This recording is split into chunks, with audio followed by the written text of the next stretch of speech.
Hey Charlie, hey Janet, hey John, what's up Ryan? Dr. Owens, how you doing? It's Pete Alonso with the New York Mets. I just want to say thank you so much for all the time and effort that you're putting into this. Thank you on behalf of everybody because you're a part of a bigger picture trying to help prevent this disease. Hey, thank you for keeping everybody safe and providing protection for everybody. You're on the front line. Working on the prevention of this thing. So thank you, and as always, let's go Mets. That's great. I just want to say congratulations on an outstanding career, and thank you for all the hard work that you do. And as always, let's go Mets. Thank you again, and let's go Mets. Wow, that hit home. Thank you, and always, let's go Mets. It's really cool. How awesome is that? That was really cool. That is really cool. And just like in the videos, backwards hat sitting in that same spot, the National League Rookie of the Year, 53 bombs for the Mets, Pete Alonso, joins us now. Pete, those are so cool. What gave you the inspiration to do all that? Well, it was just for me, being on a rookie contract, I was kind of inspired, by a bunch of other athletes in the sporting world because you see like a bunch of the NBA guys like Zion helping to donate money to support stadium staff, and guys like Tom Brady helping to provide meals for people who can't necessarily do that and rely on school meals for their kids.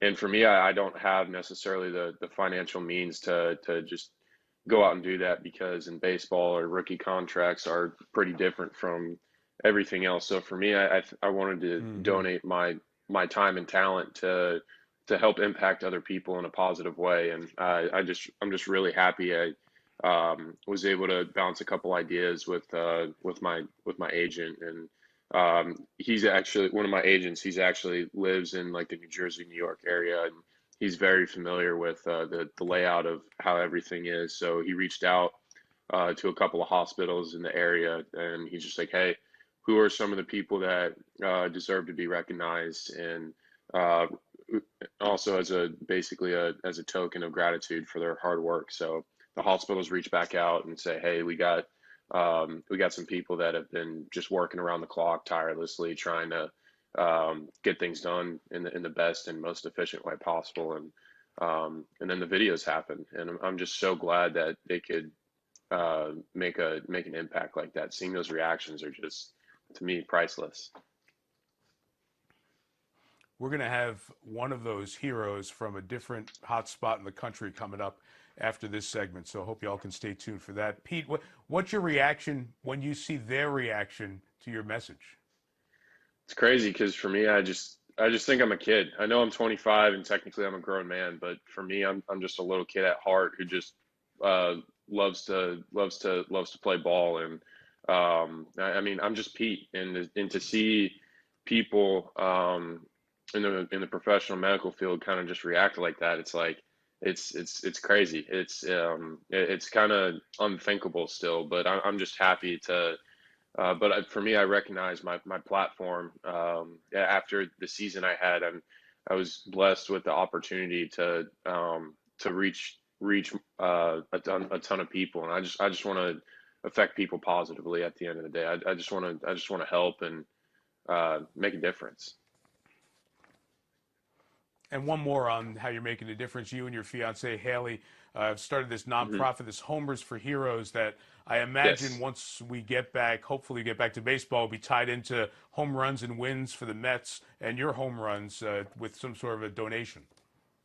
Yeah, so I'm going to be obviously contributing through my Cameo. Actually, there's every Cameo that someone books, like it's going to be I guess those assets are going to be going to help the foundation, because we want to do events and basically just help as many people as possible. So the reason why it's called Homers for Heroes, I mean, both of us have really were inspired after last year and seeing the home run derby donations, how those impacted people. So there's so many people in our world right now, whether it's a teacher, a coach, a firefighter, a cop, or even like a conservationist doing something to help clean up the environment. Like, or obviously you have your cops, veterans, like EMTs. There's so many people in this world that don't wear capes. I mean, no one wears a cape in order to be a hero. You just need to make a difference, even if it's just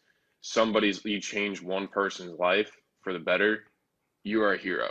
And for us, we want to be able to bring those people to light and recognize them and be able to help out and give those people not just a voice, a platform, and basically awareness. So what we want to do is want to help as many people as possible. I mean, we thought about throwing around some different ideas on who we want to help, but then we just couldn't come to a conclusion.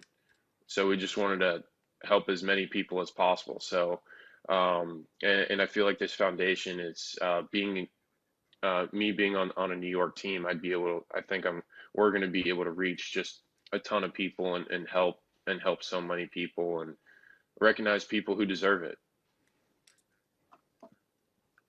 Let's talk baseball here for a minute. Two questions. First, I asked Mike Trout this earlier. Can you see being a part of the scenario that if games start without fans, and you all as players are sequestered in one area so there's no spread outside, no contact in the outside world, is that something you can see being a part of to get the season restarted? Yeah, I think right now, I think that could be a very big possibility. I mean, there's been talks of us being in two areas, in Florida or in Arizona. But I think that, like eventually, I think what they're going to do is either have us in one area, like have all the teams in Arizona in the Phoenix area, and have that scenario play out just like you said, or what they're going to do is have half the teams play in the Phoenix area and half the teams play in Florida, and have the Grapefruit League East and West, and then have the Phoenix East and West, like have the two spring training leagues actually be a league, and keep those two teams there, and then play the season out, and then maybe have the Phoenix or the Phoenix champion and the Grapefruit champion like play each other in the World Series at a neutral site. I mean, I hope that's not the case. I hope that we can get back and playing in our own stadiums at some point later on in the year. But I think that's never not going to be a possibility because we're just in uncharted waters, not just from a league standpoint, but I guess, as a country and the whole world, basically. Yeah. Yeah, and what's going on in New York is different from the way it is in other parts of the country, and that'll have to play out. One last baseball one.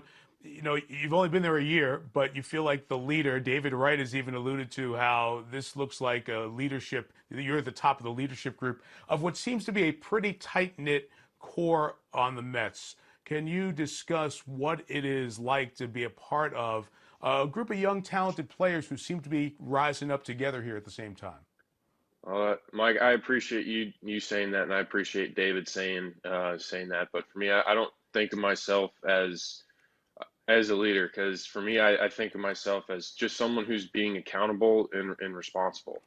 I just want to be totally accountable, responsible. I want to be the best teammate as possible, and I just want to help everyone get better. And I mean, I don't want to put that. I don't want to say it. I mean, unless other people just say, "All right, here it is. This is," unless it's like spelled out for me and said, "All right, here you go." That's kind of how it's going to have to be. But for me, I just want to be a good teammate and just help everybody win. So sorry. That's my. Well, to that's leave my with a little puppy. smile. Yeah.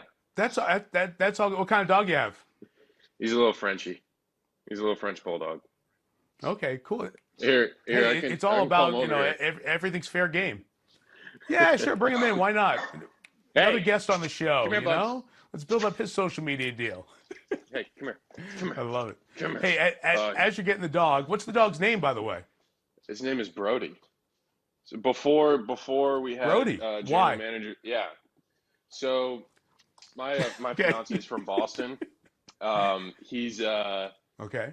Yeah. So originally we adopted him, and his name was Brady. And every dog's name in Boston's name is Brady. She's like, I want to be different, so we're gonna call him Brody. So he's 8 months. He's not going to know the difference between Brady and Brody. He's a dog. So, and now No, I of course think he's it's not. kind You of can figure it funny. out. Yeah, and she's like, well, we're going to be in Tampa in the off season, so like if he's named Brady, like there's no point. And now obviously now Tom Brady's coming here, and it's like now every dog's name in Tampa is going to be named as Brady. So it's kind of funny. See, we're trying to do a show here without talking Tom Brady and the Bucks, and look what Brody and Brady did here. All right, one last one. You mentioned your fiance here, Pete. Yes. I understand that she's been schooling you in the early part of the video game quarantine growth here. Yes. Have you gotten any better? So I am absolutely terrible at playing MLB The Show. I need to get better. And both of us actually were like Okay. learning the game at the same time, just because. I mean, why not? It's quarantine.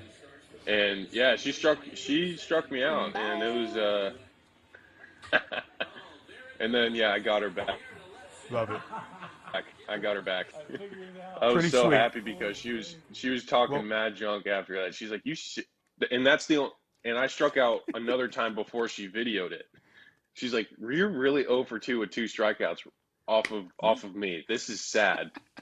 I'm like, look, I play Call of Duty good and honor. FIFA. Yeah, I'm like, I didn't play this growing up.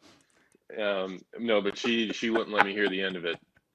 So I'm glad I got her. I love the I hat. love it. Well, I went with the backwards hat. I grew up not too far from where you play now, and what you're doing for the folks where I grew up in New York and Queens means a lot. So I salute you with the backwards hat. You, your fiance, you're doing great stuff. Take care of Brody and Brady Thank you. country down there, and we wish you the best when you get back on the field. Thanks, Pete. All right, I got one more thing for you. You need to start growing out a corn stash. Oh, sure, go ahead. A quarantine stash. You need to start growing out a corn Me? stash. No, Yes. Yes, no. absolutely. I'll send you a picture of it. It's so bad, man. It's a bad look. I got wife, kids. They It's won't deal with that. But thank you for the inspiration. I appreciate it. I'll send you a picture of a goatee. It's bad. It's bad. Thanks, man. It can never be a good one. Hi, I'm Mike Tirico, and thanks for watching. Make sure to hit subscribe for the latest news and highlights from NBC Sports.